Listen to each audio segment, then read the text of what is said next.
นฉันรักเธอถึงแล้วลาใจอยากอยู่แล้วยังมีเขามาขอตัวแต่งงานเธอจากฉันไปแล้วเมื่อเธอรู้ชะตาว่าไม่มีปัญญาสู้เขาได้แล้วเมื่อต้องถอยเธอไปก็เป็นบาดใจก็จะต้องนอนร้องไห้ที่เหลือเธอ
คนเดียวได้แต่รอขอเธอช่วยเย็นฉัน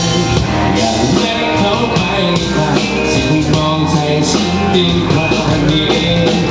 อยากเพียงเห็นเธอในงานที่ฉันได้ทดลองดีเธอลองดูแล้วดีเธอทางนี้หรือมีฉันอีกคนใส่ใจ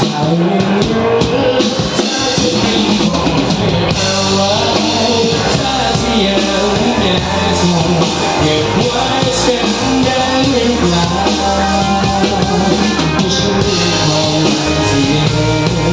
แต่สิ่งนี้ก็แล้ว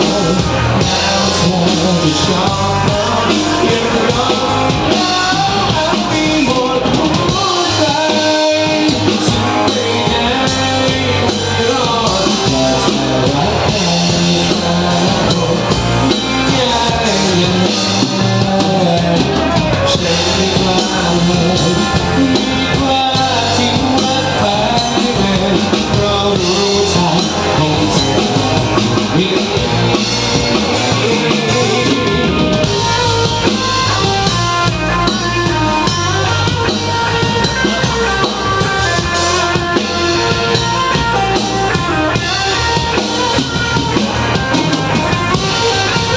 ฝากไว้ด้วยกันเลยครับบรรยากาศคอนเสิร์ตนะครับวันที่26 กันยายนนี้กับดร.ฟูนะครับมาร้องเพลงพร้อมกันเลยครับใส่ใจ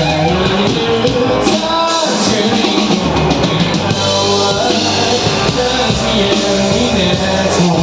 เก็บไว้ฉันได้หรือเปล่าที่ฉันมีความหวังเสมอในสุดท้ายก็แต่ชอบเรายังยอมให้เขาเอาหมดหัวใจและที่เธอชอบเขาที่เรา